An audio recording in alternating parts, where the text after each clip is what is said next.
자, 오늘 본문 말씀 요한복음 16장 7절이 되겠습니다. 175페이지가 되겠네요. 요한복음 16장 7절이 되겠습니다. 찾으신 줄 알고 제가 봉독합니다. 그러나 내가 너희에게 실상을 말하노니 내가 떠나가는 것이 너희에게 유익이라. 내가 떠나가지 않으면 보혜사가 너희에게로 오시지 않을 것이요 가면 내가 그를 너희에게 보내리니 그가 와서 죄에 대하여 의에 대하여 심판에 대하여 세상을 책망하시리라. 아멘. 자, 요한복음 16장 7절에서 8절을 봉독해드렸습니다. 오늘은 본문 말씀을 토대로 예수 재림의 비유와 실상, 이런 제목으로 말씀을 증거해 드리도록 하겠습니다. 자, 제목하셨습니다. 요한복음 16장 7절에서 8절의 말씀을 통해서 예수 재림의 비유와 실상, 이런 제목으로 말씀을 증거해 드리도록 하겠습니다. 오늘은 제목이 말씀하듯이 예수님의 재림의 비유와 실상에 대해서 온전히 한번 깨우쳐 보자는 말씀이요. 성경 최고의 축복은 이 땅에 재림하는 재림주를 뭐냐면 살아서 맞이하는 거예요. 그런 자들은 하나님으로부터 특별히 뭐냐면 택함을 받은 자들이요. 현생 지금 20억의 인류 중에서 뭐 하는가? 특별히 뭐 하는가? 택함을 받는 자들이요. 그런 자들만이 이 땅에 재림하는 재림주를 맞이할 수 있다라는 것을 재림의 장본인은 예수님이 직접 말씀했어요. 택함 받은 자가 아니면 재림주를 맞이할 수가 없어요, 살아서. 마태복음 24장 29절에 보면 그날 환난 후에 해가 즉시 어두워지며 달이 빛을 내지 않으며 하늘의 별들이 떨어지고 하늘의 권능들이 흔들리리라. 그때 인자의 증조가 하늘에서 보이겠고 땅의 모든 족속들이 통곡하며 인자가 구름을 타고 모든 능력과 영광으로 오는 것을 보리라. 저가 큰 나팔 소리와 함께 천사들을 보내리니 저희가 택하신 자들을 하늘 이 끝에서 저 끝까지 사방에서 모으리라 라고 한 줄로 매섭니다. 그러면 누구만 모으는 거? 택함 받은 자. 택함 받은 자 어디 있다? 하늘에 속한 자들이요. 땅에 속한 자들이 아니요. 그 심령이 뭐가 되는 거? 땅에 속한 게 아니요. 하늘에 속한 자들이요. 하늘에 속했다는 것은 마태복음 6장 9절은 하늘에 계신 우리 아버지 했잖아. 그러니까 그 심령이 누구에게? 하나님에게 속한 자들이요. 그들만 재림 때 예수님이 재림하기 전에 천사들을 보내가지고 그들을 택함 받은 자들을 미리 뭐하는가? 모으는 거예요. 마서 이 땅에 재림하는 재림들을 뭐가 하는가? 맞이하게 해주는 거예요. 그들이 왕같은 제사장의 축복을 받는 거지 뭐 교회만 나오면 전부 왕같은 제사장의 축복을 받는데 천만의 말씀. 성경은 그렇게 증거하지 않아요. 선포하지 않아요. 베드로전서 2장 9절에 보면 너희는 택하신 족속이요 왕같은 제사장들이요 라고 하니까 그 성경 구절 읽으면서 야 우리는 뭐다? 택함 받은 왕같은 제사장의 축복을 받을 거다. 이렇게 생각을 한다는 거예요, 기독교인들이. 그것이 마태복음 22장 29절에 보면 너희가 성경도 하나님의 능력도 알지 못하는 거로 오해했도다. 그래서 성경을 모르기 때문에 뭐냐? 오해하고 있는 거예요. 너희는 택하신 족속의 왕같은 제사장들이여 거룩한 나라여 그의 소유된 백성이니 이는 너를 어두운 데서 불러내어 그의 귀한 빛에 들어가게 하신 자의 아름다운 덕을 선전하게 하려 함이니라라고 한 줄로 믿습니다. 빛은 빛인데 무슨 빛이야? 귀한 빛이요. 빛이 뭐냐면 요한에서 1장 5절에 보면 하나님은 빛이시니 그에게는 어둠이 조금도 없느니라 라고 했으니까 빛 가운데 들어가는 역사는 어디 가운데 들어가는 거야? 하나님께 들어가는 역사지. 그러니까 하나님에게 속한 자들이지. 그들만 하나님이 택해가지고 왕같은 제사장의 축복을 많이가 받게 해줄 거예요. 그들은 전체가 이 땅에 재림하는 재림주로부터 영접을 받아요. 택함 받은 자들이 예수님을 영접하는 게 아니고 재림하는 재림주로부터 뭘 받겠냐면 영접을 받게 돼 있어요. 이거 믿을 거야 안 믿을 거요?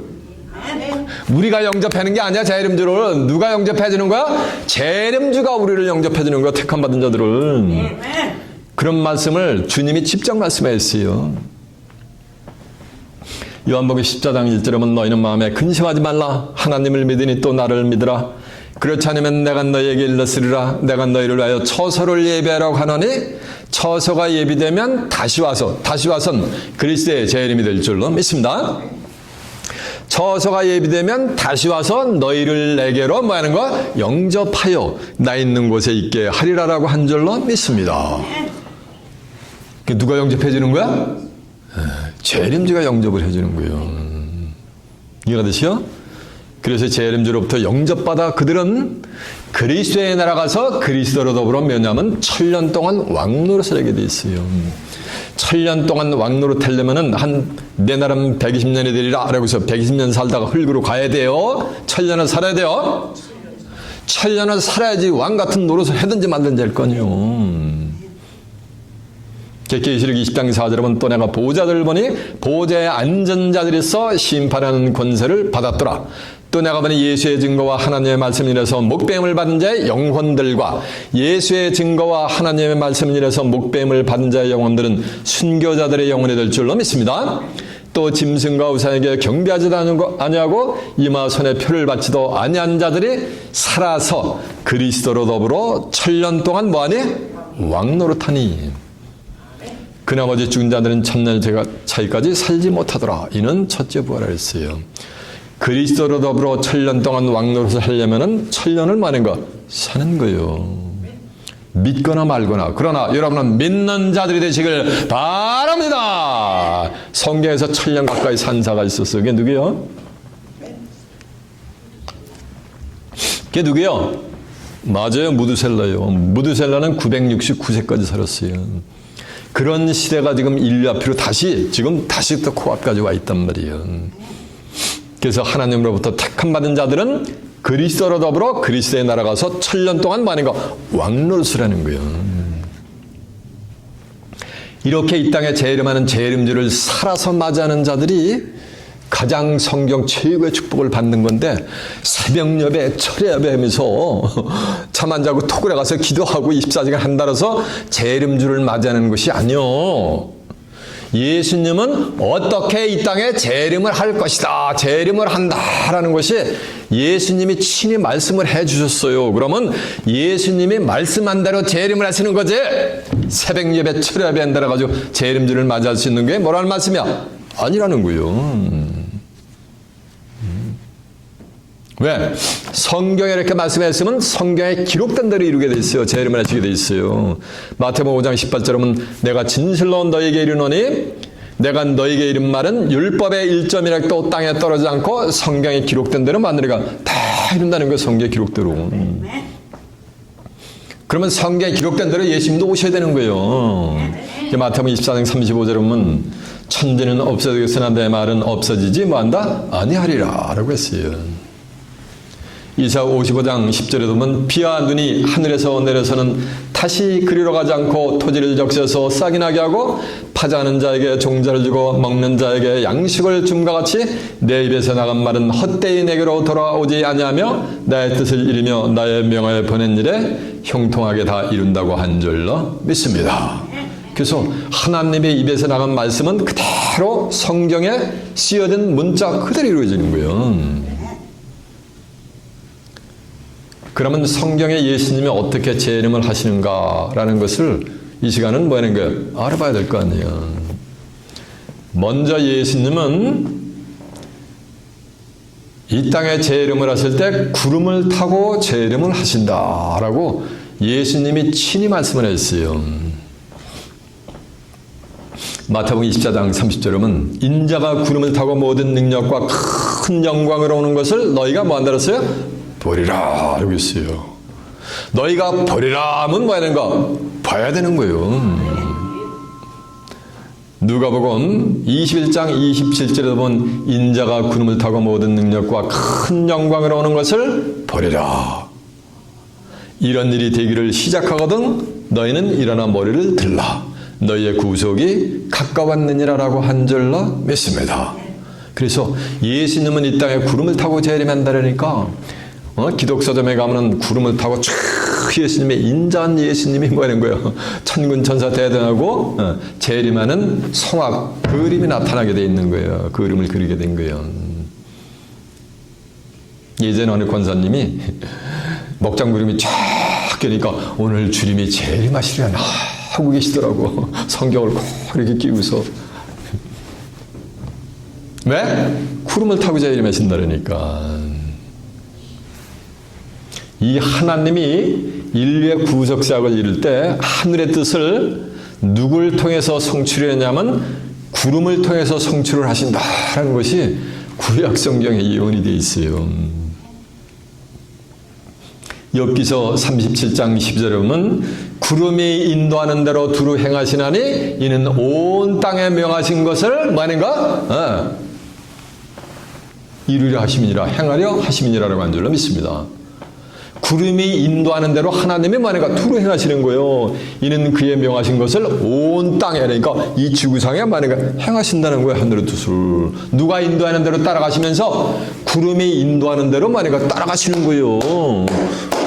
그래서 예수님만 구름 타고 재림하시는 게 아니요, 하나님도 이 땅에 임하실 때 뭐하는가? 구름을 타고 임하세요.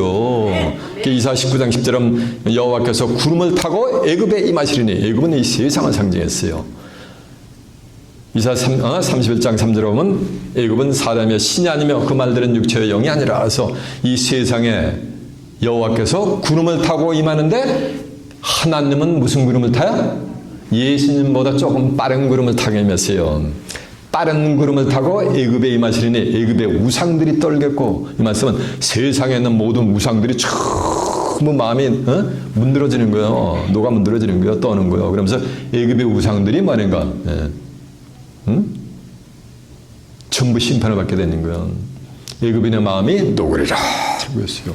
그래서 세상 사람들의 마음이 심판으로 인해서 막 녹아 문드러지는 거예요.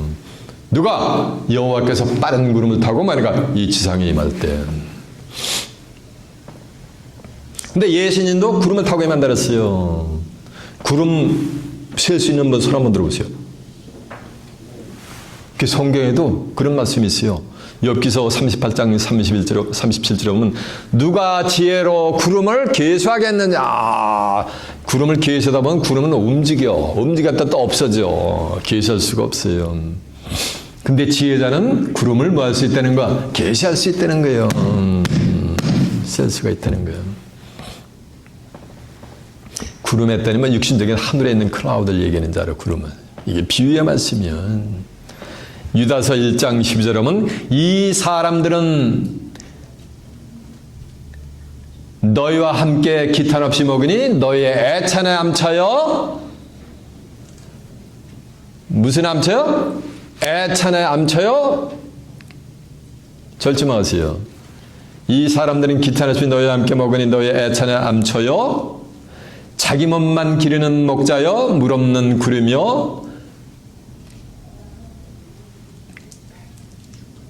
춥고 떠지고 뿌리같이 뽑힌 열매 없는 가을나무라라고 한 줄로 믿습니다. 저를 주목하셔야 돼요. 그래야지 이게 연계가 열려요.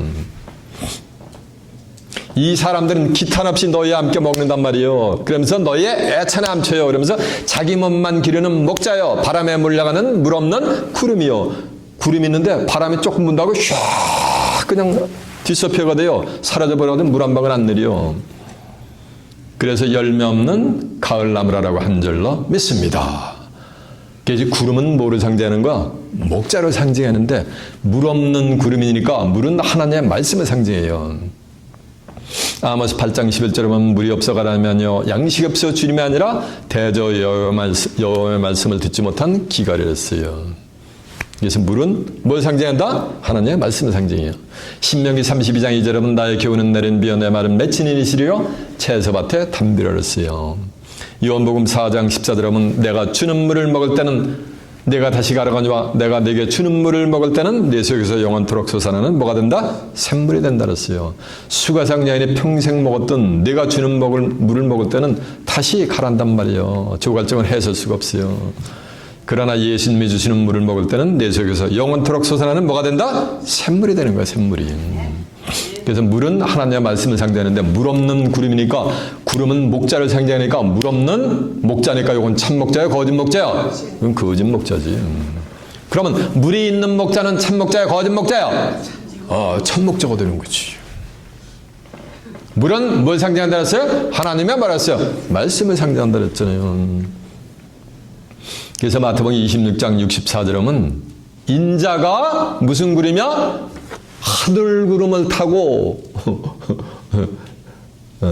오시는 것을 너희가 뭐냐? 보리라 라고 했어요. 인자는 누구요? 예수님이요. 요한복음 3장 13절에 보면 하늘에서 내려온 자 인자 외에는 하늘에 올라간 자가 없다 그랬어요. 마태복음 12장 8절에 보면 인자는 안식일의 주인이라 그랬고 요한복음 6장 27절에 보면 썩는 양식을 위해서 일하지 말고 영생하도록 있는 양식을 위해서 일하라. 이 양식을 인자가 너에게 주리니 인자는 아버지 하나님의 뭘 받았다? 인침받은 자라 했어요. 그러니까 인자가 무슨 구름? 하늘구름이라는 얘기는 하늘에 속한 구름은 목자를 상징하니까 하늘에 속한 목자를 타고 뭐 한다는 거. 보는 것을 너희가 본다는 거예요. 누굴 통해서? 하늘에 속한 뭘 통해서? 목자를 통해서. 예수님은 지금 고린도후서 3장 17절에 보면 주는 영이시니 주의 영이 계신 곳에는 자유함이 있느니라. 그래서 예수님은 지금 영으로 임재하세요. 왜 영으로 임재하시냐면 영으로 부활하셨기 때문에. 베드로전서 3장 18절에 보면 그리스도께서 한 번 죄를 위하여 죽으사 의인으로서 불의한 자를 대신하시니 이는 우리를 하나님께로 인도하려 하심이라 라고 한 줄로 믿습니다. 육체로는 죽이심을 당하고 영으로는 뭐 살리심을 받으셨다 그랬잖아요. 영은 볼 수 있는 게 아니에요. 볼 수가 없어요. 불가시적인 거예요. 또 보여줄 수도 없어요. 불가현적인 거예요. 제 설교 지금 음성 볼 수 있는 분 손 한번 들어보세요. 이 음성이 말씀이 영이요. 요한복음 6장 63절에 보면 살리는 것은 영이니 육은 무익하니라. 내가 너희에게 이르니 말이 영이요 생명이라 했어요. 이렇게 예수님도 영으로 임재하시는데 다 본대. 인자가 하늘 구름을 타고 오는 것을 너희가 본다 했어요. 본다라면은 보는 거예요. 이해가 되세요? 하늘에 속한 참 목자를 통해서 임하시는 재림주를 보라는 거예요. 그런 말씀이 어디 있다? 성경에 전부 기록이 있어요. 있는가 한번 확인해 볼까요? 예, 한두 구절만 한번 확인해 보겠습니다. 성경 최고의 축복이 뭐라 그랬어요? 이 땅에 재림하는 뭐라는가? 재림주를 맞이해요. 재림주를 맞이하는 자들은 재림주로부터 뭘 받는다 그랬어요? 영접을 받는다 그랬잖아요. 자, 고난이 있는가 한번 확인해 봐요. 요한복음 14장 1절 한번 가보겠습니다. 172페이지가 되겠네요.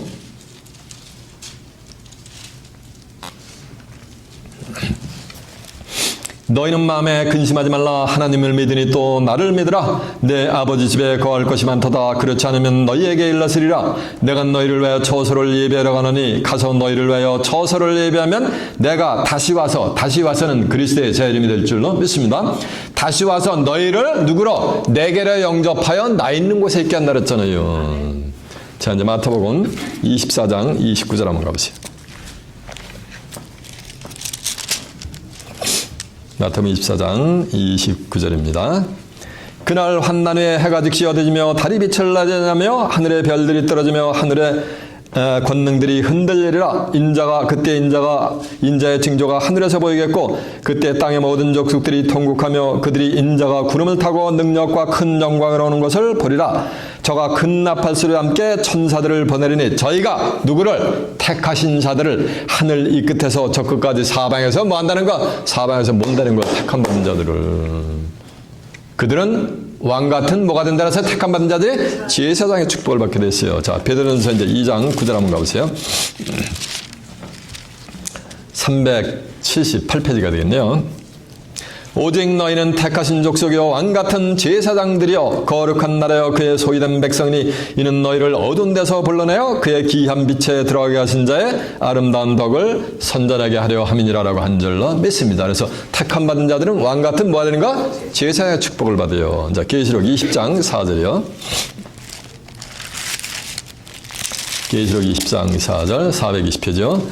또 내가 보좌들 보니 거기 앉은 자들에서 심판하는 권세를 받았더라. 또 내가 보니 예수의 증거와 하나님의 말씀을 인해서 목배임을 받은 자의 영혼들과 순교자들의 영혼 또 짐승과 그 우상에게 경배하지도 않냐고 이마 손에 표를 받지도 않는 자들이 살아서 그리스도로 더불어 1000년 동안 뭐한다? 왕 같은 년 동안 왕 노릇 한다니까 천년을 뭐 해야 되는 거야? 살아야 되는 거지. 이해가 되시죠? 네. 그러니까 예수님은 구름을 타고 임하는데 구름이 뭐라 그랬어요? 네.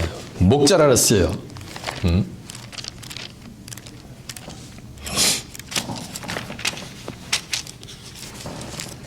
자, 그냥 듣고 계세요.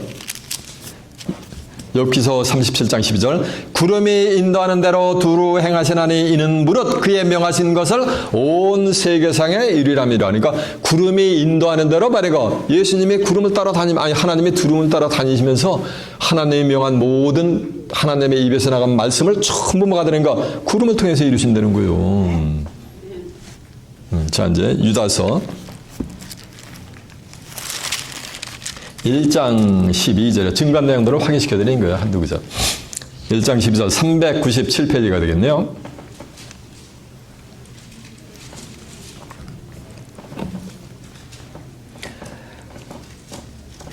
저희가 기타는 숲이 너희와 함께 먹으니 너의 애찬에 함쳐 자기 몸만 기르는 목자요 바람에 물려가는 물 없는 구름이요. 그러니까 목자가 뭐라니까? 네, 구름이라는 얘기지. 죽고 또 죽고 뿌리까지 뽑힌 열매 없는 가을나무라 했어요. 물이 없는 구름이니까 거짓 목자고 물이 있는 구름은 뭐라는가? 참 목자가 되는 거지. 이해가 되세요? 그래서 참 목자가 증거하는 그 말씀을 통해서 임하시는 거예요. 두 번째는 예수님이 이 땅에 재림했는데 번개처럼 재림을 하신대요. 뭐처럼요? 번개처럼. 마태복음 24장 27절 하면 번개가 동쪽에서 번쩍 켜고 서쪽에서 말이고 번쩍같이 그렇게 인자가 임하신데 그러니까 어떻게 재림주를 맞이할 거예요? 번개처럼 빨리 오시는데.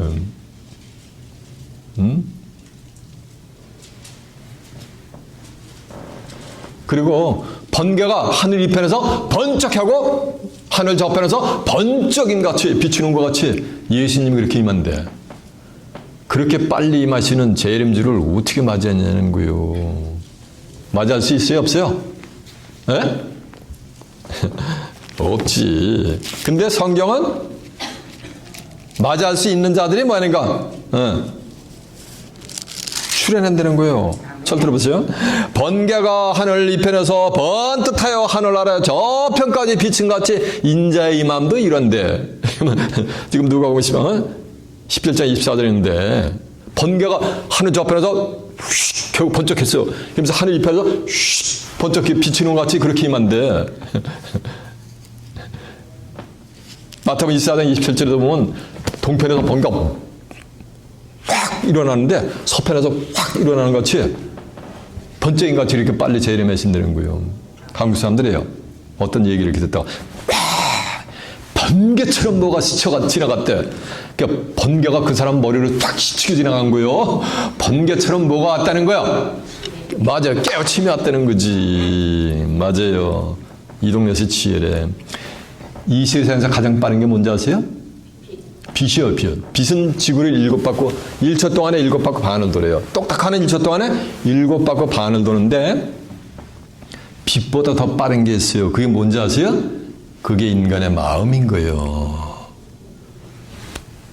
내가 지구를 억만 번 돌았다 하면 이미 뭐 한 거야? 돈 거예요. 그러니까 뭐보다 빠른 거야? 인간의 마음이 빛보다 빠른 거지. 인간의 마음은 시간과 공간을 뭐 하대요? 초월을 해버려요. 네. 하나님의 말씀을 들으면서 이렇게 예수님이 재림하시는구나 하면서 번개같이 지혜의 말씀을 통해서 깨우침이 올 때 그렇게 재림을 하시는 거예요. 예수님이 번개처럼 재림하신다는 얘기는 지혜의 말씀으로 재림하신다는 거예요. 이해가 되십니까? 네. 그런 게 하면 또 영광으로 또 세 번째는 재림을 하신대. 예? 마태복음 16장 26절 보면 이런 말씀이 있어요. 야, 사람의 온 천하를 얻고도 네 목숨을 잃으면 무엇이 유익하리요? 사람이 무엇을 주고 제 목숨과 바꾸겠느냐? 인자가 아버지의 영광으로 그 천사들과 함께 올 때에 각 사람의 행한 대로 갚아 주리라 하는 말씀이 있어요. 그러니까 예수님은 어떻게 온다는 거야? 영광으로 온다 그랬어요. 아까 그랬잖아요. 마태복음 24장 30절은 인자가 구름을 타고 모든 능력과 뭐 하는가? 영광으로 임하는 거예요. 영광주로 임하시는 거예요. 초림 때는 아무도 모르게 임하셨단 말이에요. 살짝 동방 박사도 세 사람한테 알려줬다는데 세 사람이 아니야. 동방 박사는 세 사람이라는 용어도 없어요, 사실. 동방 박사들과 들에서 양을 치는 초동한테만 알려주고 종교 지도자들, 율법사, 바리새인, 대제사장들, 장로들 어느 누구에도 안 알려줬어요. 감쪽같이 재림을 성탄하셨어요. 근데 재림 때는 뭐가 되는가? 영광주로 재림을 하시게 되는 거예요. 영광주로. 영광으로 재림하시는 거예요.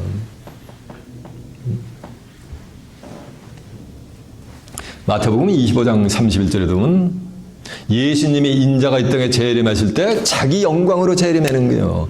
그러면서 그 천사들을 대동하고서 재림을 하는데 자기 재림을 하셔가지고 자기 영광의 보좌에 말인가 앉게 되시는 거예요. 예수님은 지금 영광의 보좌에 앉으신 게 아니요. 히브리 10장 12절은 그리스도는 죄를 위해 한 영원한 제사를 드리시고 하나님 보좌의 우편에 앉으셨단 말이에요. 예수님은 영광의 보좌에 앉는 것이 아니고 하나님 우편에 앉아 계신 줄로 매섭니다. 근데 때가 되면은 뭐가 되는가? 영광의 보좌에 앉게 돼 있는 거예요. 그 마태복음 19장 28절 세상이 새롭게 되어 인자가 자기 영광의 보좌에 앉을 때 나를 쫓는 너희도 12 보좌에 앉아 이스라엘 12 지파를 말이라 심판하리라 라고 한 줄로 믿습니다.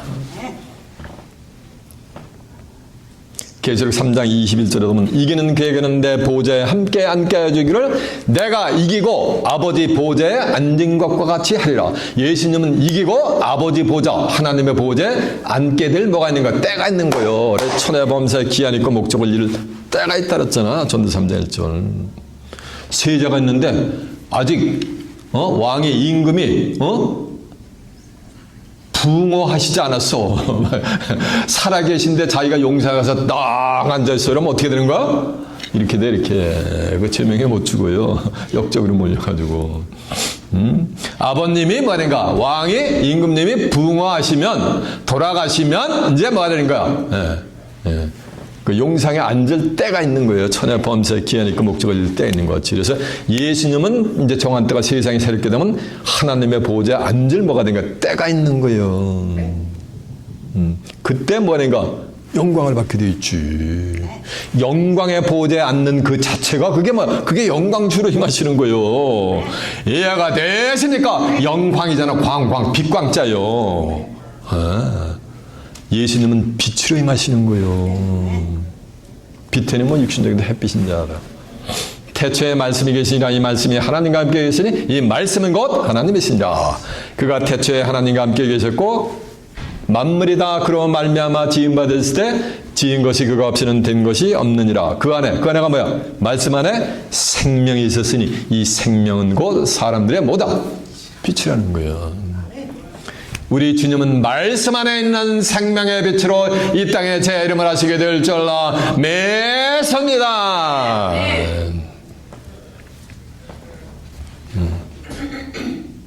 그리고 마지막은 또 도적같이 재림하신데 이거 하나님의 백성들이 어느 장단에 춤을 춰야 될지 몰라. 살전 5장 1절은 형제들아 때와 시기에 관하여는 너에게 쓸 것이 없으면 주의 날이 밤에 도적같이 임할 줄을 너희 자신이 자세히 알미라. 저희가 평안하다 안전하다 할 그때 잉태된 여자에게 해산의 고통이 이름과 같이 멸망이 호련히 저에게 임하리니 저희가 결단코 피하지 못하리라라고 한 줄로 믿습니다. 예수님이 어떻게 재림하신다는 거야?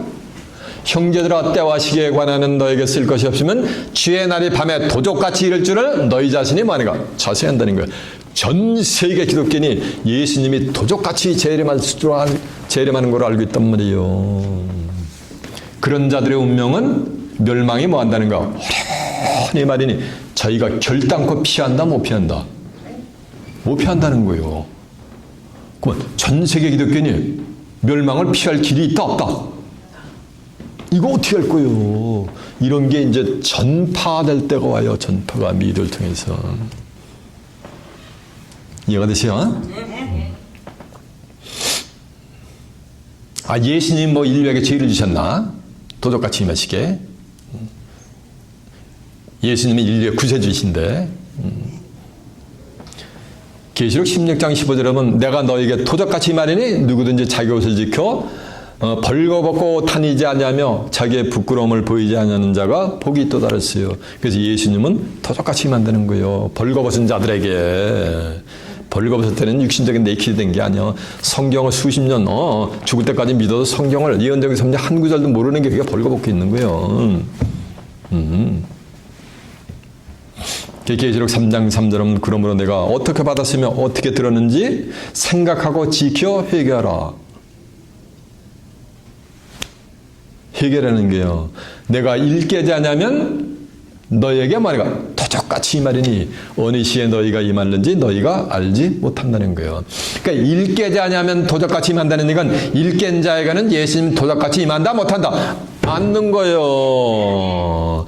빛으로 임하는 뭐는가 재림주를 맞이할 자들은 뭐가 되는가 도적같이 임하는 게 아니요. 그 살전 5장 4절은 또 다른 형제들이 나와 형제들아 너에게는 주의 날이 도적같이 이르지 못하리니 너희는 다 빛의 아들이여 낮에 아들이기 때문에 도적같이 임할 수가 없다는 거예요. 누구에게는 빛의 자녀들에게는 빛이 뭐라 했어요?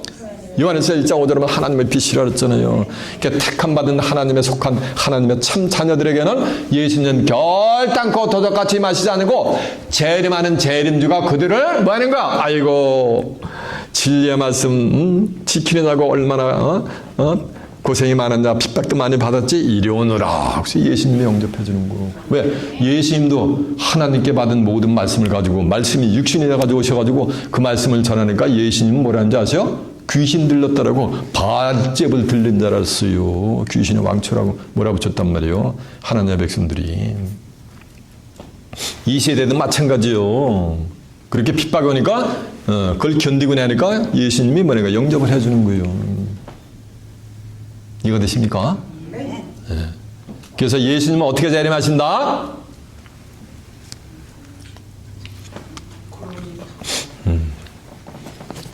재림할 시간대를 모르는 자들에게는 뭐가 된가? 도적같이 예수님이 재림하시는 거예요. 그래서 이상하게 살펴본 것 같이 예수님은 어떻게 재림하는가? 첫 번째, 뭐로 재림한다? 구름 타고 재림하신다. 두 번째, 번개같이 재림하신다. 세 번째, 영광으로 또 재림을 하신대. 네 번째, 도적같이 재림하신대. 그러면 예수님이 네 번 재림하시나? 어떤 사람은 성경 문자 그대로 쓰여진 글자 그대로 봐야 된대. 그러면 예수님 몇 번 재림하셔야 돼요? 네 번 재림하셔야 되나? 아니 재림주가 네 분인가? 구세주가 네 분인가? 이는 다 맞아요. 비유의 말씀이요. 마태복음 13장 34절에 보면 예수께서 이 모든 말씀을 뭐로 말씀하시고? 비유로 말씀하시고 비유가 아니면 아무 말씀도 하지 뭐했다? 아니하셨느니라 그랬잖아요. 제 입에서 나간 말은 전부 어디 있다? 성경에 있는 말씀만 저는 증거예요. 성경에 그런 내용이 있는가 한번 확인해 보기 위해서 이제 살전 5장 1절 한번 가보겠습니다.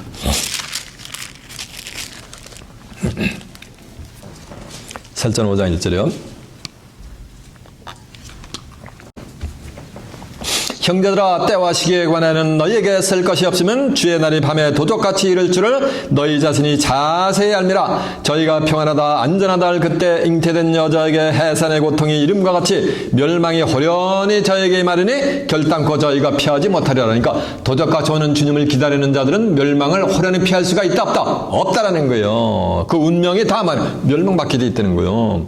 4절은 또 다른 형제들이 나와요. 형제들아 너희는 어둠에 있지 않냐매 어둠에 있지 않는 것은 뭐는가? 빛 가운데 있다는 거. 빛 가운데로 나왔다는 거예요. 빛에 속한 자가 됐다는 거예요. 하나님께 속한 자가 됐다는 거예요. 택함 받은 자가 됐다는 거예요. 너희는 어둠에 있지 않냐매 그날이 도적같이 너에게 임하지 못하리니 너희는 다 빛의 아들이여 뭐다? 낮의 아들이라 했잖아요. 요한에서 1장 5절에 보면 우리가 저희에게 듣고 너희에게 전하는 소식이 이것이니 곧 하나님은 빛이시니라 그에게는 어둠이 조금도 없느니라 라고 한 줄로 믿습니다. 이거 됐죠? 이 모든 것은 다 비유요. 마태복음 13장 34절은 예수께서 이 모든 말씀을 비유로 말씀하시고 비유가 아니면 뭐는가? 아무 말씀 나지 뭐였다는가? 않으셨다 그랬잖아요. 다 그 비유의 말씀이요. 예수님이 영광의 보좌에 앉는 거 한번 보실까요? 네, 자, 마태복음 19장 28절에 밑에 보면요. 이 32페이지가 되겠네요. 마태복음 25장 31절 한번 보세요. 먼저 마태복음 25장 31절이요. 인자가 자기 영광으로 모든 천사와 함께 올 때에 자기 영광의 보좌에 앉으리니 했죠. 그러니까 예수님의 영광의 보좌에 예수님은 앉게 될 줄로 믿습니다. 근데 앉는 때가 있다는 거예요. 어느 때 앉게 되느냐면은 이제 마태복음 19장 28절이요. 예수께서 가라사대 내가 진실로 너희에게 이르노니 세상이 새롭게 되어 인자가 자기 영광의 보좌에 앉을 때 나를 쫓는 너희도 12 보좌에 앉아 이스라엘 12지파를 심판하리라 라고 한 줄로 믿습니다. 이해가 되죠? 이때 앉는 거예요. 거기 이제 앉는 때가 나와요. 이제 계시록 이제 3장 21절 한번 가보세요. 3장 21절 403페이지요.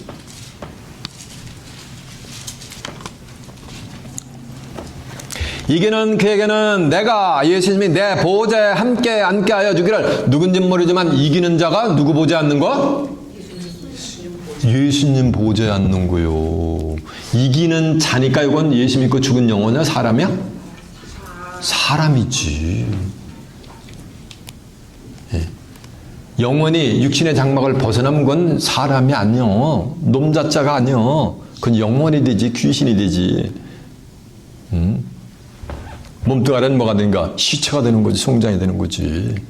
야고보서 2장 26절은 영원한 몸이 죽은 몸같이 행함이 없는 믿음은 죽은 믿음이라 그랬잖아요.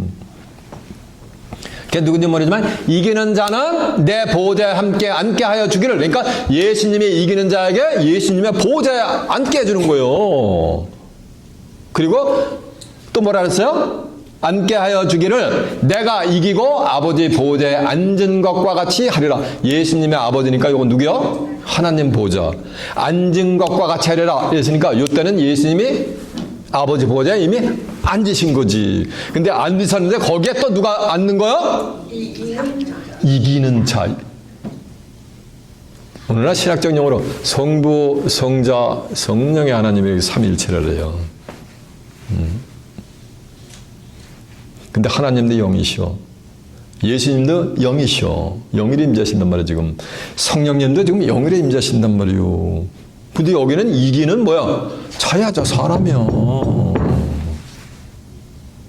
삼위, 세 자리가 한 일체, 한 뭐 하는 가 한 몸에 임한다는 거예요. 이게 삼위일체예요. 성경에서는 삼위일체라는 컨셉이 요 계시록 3장 21절 외에는 어디에도 없어요. 2000년 동안 오해되고 있었지 지금. 그러니까 보세요. 이제 인자가 예수님이 세상이 새롭게 되면 자기 영광의 보좌에 뭐가 되는가? 앉는 때가 있는 거예요. 그때 누군지 모르지만 이기는 자가 또 누구 보좌에 앉는가? 예수님의 보좌인데 예수님의 보좌에 예수님은 하나님 보좌에 앉았으니까 이기는 자가 누구 보좌에 앉는 거야? 이거 믿을 거 안 믿을 거야? 아멘. 아멘. 그래서 이사야 59장 20절에 보면 19절에서 20절에 보면 구속자가 시온에 임하여 야곱 중의 죄가를 떠난 뭐하는가? 자에게 임하는 거예요. 이제 40장 10절에 보면 장차 여호와께서 강한 뭐하는가? 자로 임하시는 거예요.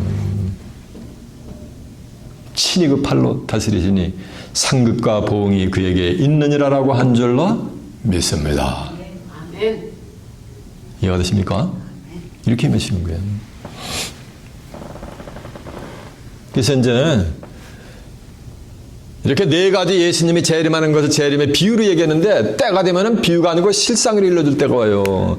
요한복음 16장 25절에 보면 때가 이르면 내가 다시는 너에게 비유와 비사로 이르지 않고 아버지에 대한 것을 만나는 거 밝히 일러준다는 거예요. 크리스탈 클리어에게. 하나님은 미래에 되어질 것은 항상 미리 보여주고 계세요. 그래서 아모스 3장 7절에 보면 주 여호와께서는 자기의 비밀을 그종 선지자들에게 보이지 않고는 결단코 행하심이 있다 없다? 없다 그랬어요. 아모스 4장 13절에 보면 하나님이 행하는 하늘의 뜻은 반드시 사람에게 뭐니까 보여주고 행하시게 돼 있어요. 재림의 예가 있었어요. 신명기 18장 25절에 보면 모세가 이래야 출애굽을 하면서 이스라엘 백성들을 출애굽을 시키면서 야, 먼 훗날 너희 형제 중에서 나 같은 선지자 하나를 보낼 것인데 너희는 그의 말을 말해가 들을지어다 라고 했는데 사도행전 3장 20절에 보면 모세 같은 선지자로 오신 분이 누구라 그랬어요? 여기 예수님이라 그랬어요. 사도행전 7장 37절에 보면 먼 훗날 너희 형제 중에서 나 같은 선지자 하나를 보낼 것인데 너희는 그의 말을 들으라 한 그 선지자가 누구냐면 그 자가 누구냐면 바로 예수님이라 그랬어요. 한번 확인해 볼까요?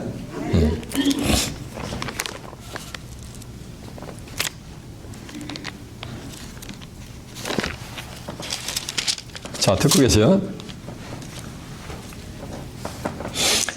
네 하나님 여호와께서 너희 중 네 형제 중에서 나와 같은 선지자 하나를 너희를 위하여 일으키리니 너희는 그의 말을 들을지어다 라고 했죠. 이렇게 해서 모세 같은 선지자로 오신 분이 사도행전 3장 20절에 가면은 누구냐면 요게 예수님이요. 자, 사도행전 3장 20절 한번 가본다. 또 주께서 너희를 위하여 예정하신 그리스도 곧 예수를 보내시리니 하나님이 영원 전부터 거룩한 선지자의 입을 의탁하여 말씀하신 바 만유를 회복하실 때까지 하늘이 마땅히 그를 받아들이라. 모세가 말하되 주 하나님이 너희를 위하여 너희 형제 가운데서 나 같은 선지자 하나를 세울 것이니 너희가 무엇이든지 그 모든 것을 들을지어다. 누구든지 그 선지자의 말을 듣지 아니하는 자는 백성 중에서 멸망을 받으리라 하였느니라 라고 한 줄로 믿습니다. 이해가 됐죠? 그래서 모세 같은 선지자로 오신 분이 누구란 말씀이야? 이게 예수님이요. 그리고 또 왕하 2장 11절에 보면 아하방 시대에 하늘의 사명을 감당하라고 해서 하늘로 승천한 자가 있었어요. 그게 누구요? 맞아요. 엘리야예요. 엘리야가 불말과 불세라가 두 사람을 격하고 엘리야가 혈유바람을 타고 하늘로 뭐냐면 승천을 하는 장면이 나와요. 근데 그 승천한 엘리야가 다시 온다 그랬어요. 그럼 다시 오면 엘리야의 뭐가 되는 거야? 재림인 거지. 구약 성경이 어떻게 끝나냐면 하늘로 승천한 엘리야가 재림할 것이다. 그러면서 끝나는 게 구약 성경이요.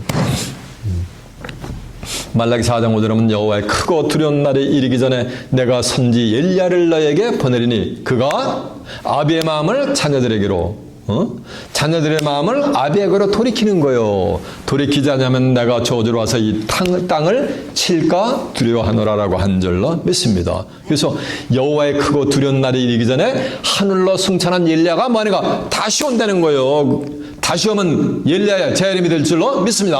아멘. 근데 엘리야가 이미 재림을 했어. 재림을 했는데 사람들이 몰라. 재림한 엘리야를. 그래가지고 자기 마음대로 임의로 대우하는 장면이 성경에 낱낱이 기록이 돼 있어요. 마태복음 11장 13절에 보면 모든 선지자와 율법에 예언한 것이 세례 요한까지니 오리라 한 엘리야가 뭐다? 이 사람이라 이거. 이 사람 누구? 세례 요한이라 이거요. 자, 듣고 계세요?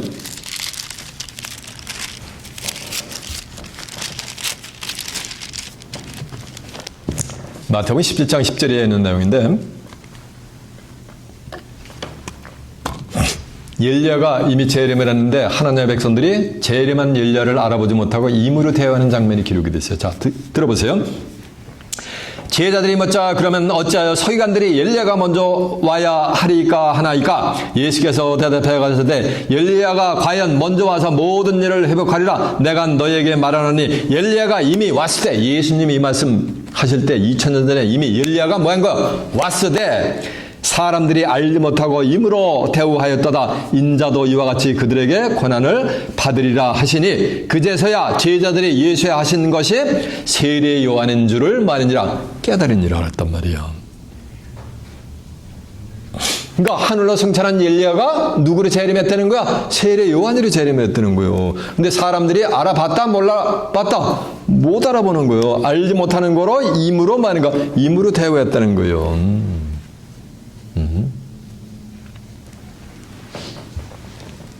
근데 엘리야로 왜 못 알아봤냐면은 엘리야 하늘로 승천한 건 몸뚱아리가 세례 요한으로 온 게 아니고 엘리야야 뭐가 왔냐면 신령과 능력이 왔단 말이에요.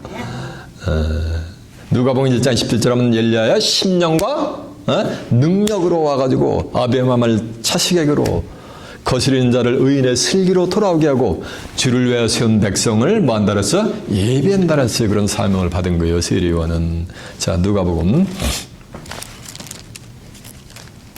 듣고 계세요. 제가 그냥 말씀을 드릴게요.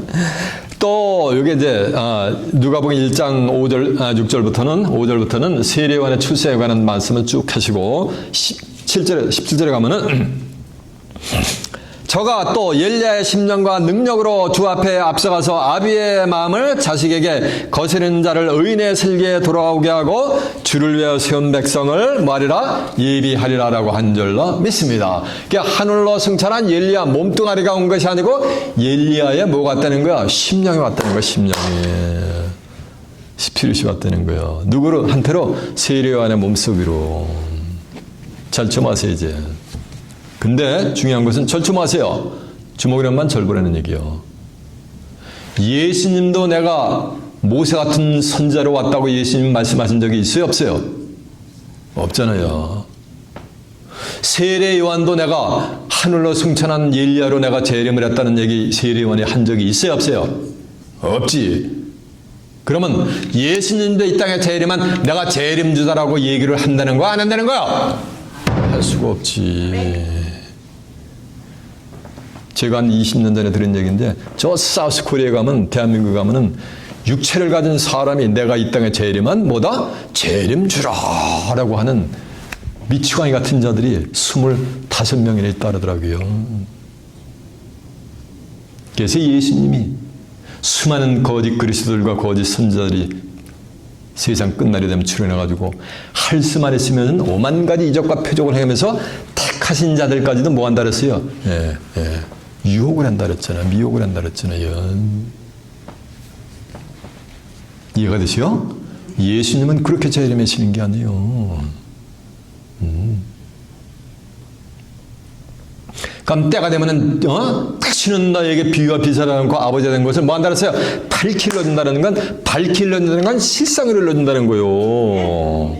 그러니까 예수님이 이 땅에 오셔가지고 공생하시면서 다 비유로 말씀하시는데 딱 한 가지만 실상으로 말씀하신 것이 성경에 기록이 되어 있는데 그게 어디 기록이 되어 있어요? 맞아요. 오늘 본문 말씀에 기록이 되어 있어요. 이제 본문으로 가는 거예요. 절 들어보세요. 예수님이 이제 조만간에 있으면 조만간에 몇 시간 지나면 이제 십자가를 지고 인류 구속 사역을 대미를 장식을 해야 돼요. 그러니까 지휘자들이 전부 불안해가지고 무서워가지고 발발발 떨고 있는 거예요. 그러니까 그들을 컴포트 시켜주면서 하시는 말씀이면 너희는 마음에 근심하지 말라. 하나님을 믿으니 또 나를 믿으라. 그렇지 않으면 내가 너희를 위하여 처소를 예배하러 가느니 처소가 예비되면 다시 와서 너희를 내게로 영접하여 나 있는 곳에 있게 하리라 라고 했죠. 그러면서 이제 7절에 가면 뭐라는지 아세요? 요한복음 16장 7절에 가면은 내가 너희에게 실상을 말하노니 이건 비유가 아니야. 딱 한 가지만 실상으로 말하는 거야. 내가 떠나가는 것이 너희에게 뭐라는 거야? 유익이라는 거예요. 제자들은 예수님하고 항상 함께 하기를 원하는데 내가 너희를 떠나가는 것이 너희에게 뭐하는가? 유익하다는 거예요.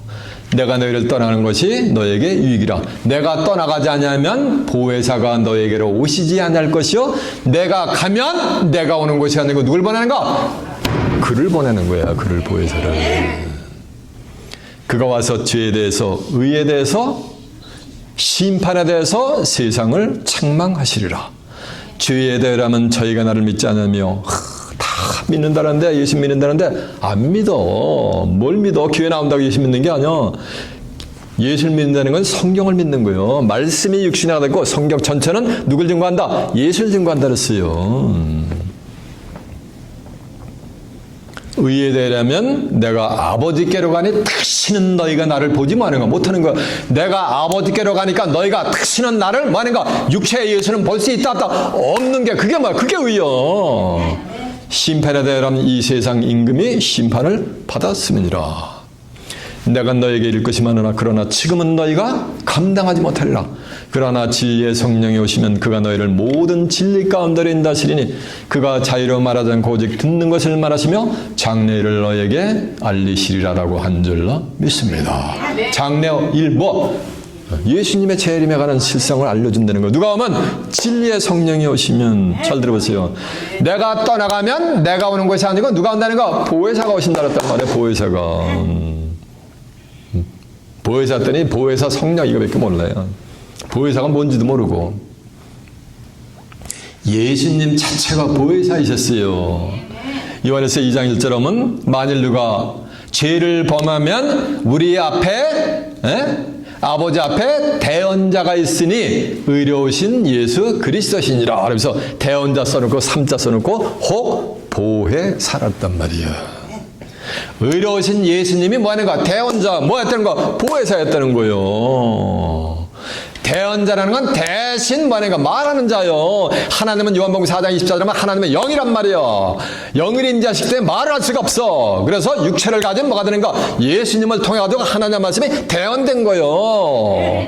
그 대언자 혹은 말이야. 그게 보혜사요. 보혜사는 하나님의 은혜를 보여주는 뭐가 되는가? 스승사요. 스승이라는 얘기요. 근데 예수님이 신바신 말씀을 했어요. 예수님은 지금 영을 임재하신다 그랬죠?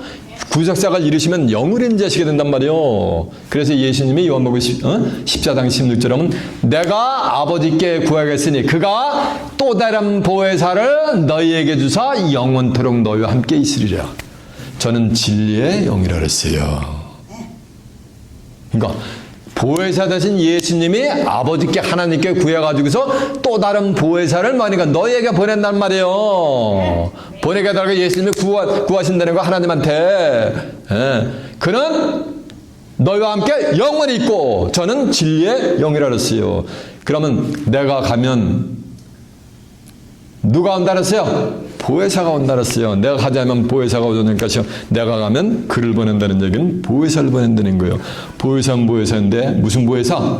또 다른 보혜사를 보내는 거야. 그를 통해서 이 땅에 재림하는 주를 뭐가 되는 거야? 보게 되어 있는 거야. 이해가 되시오?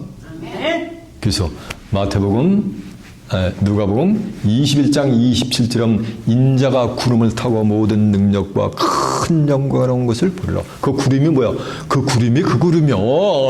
이해가 되십니까? 그 구름이 하늘 구름이 될 줄로 믿습니다. 구름은 목자잖아요. 또 다른 뭘 통해서 보혜사를 통해서 큰 많은가 영광스러운 것을 너희들이 본다는 거예요. 여러분들이 보게 될 줄로 믿습니다. 절지 마세요. 이런 일이 되기를 시작하거든 일어나 너희 머리를 들라 너희 구속이 가까웠느니라. 이 말씀은 이런 일이 되기를 시작하거든 이 말씀은 시작이 있고 뭐가 있다는 거야?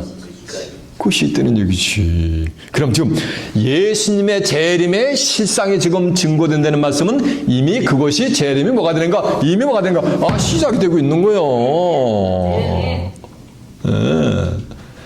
예수님이 말씀이 육신이 되신 분이요. 영으로 임재하시는 분이 뭐하는가? 이 말씀을 통해서 뭐가 되는가? 그들의 택함 받은 자들의 심령 속으로 지금 임하시고 계시는 거예요. 이해가 되십니까? 그때 여러분들은 택함 받은 자들로서 땅을 보는 자들이 아니고 어딜 보는 자들?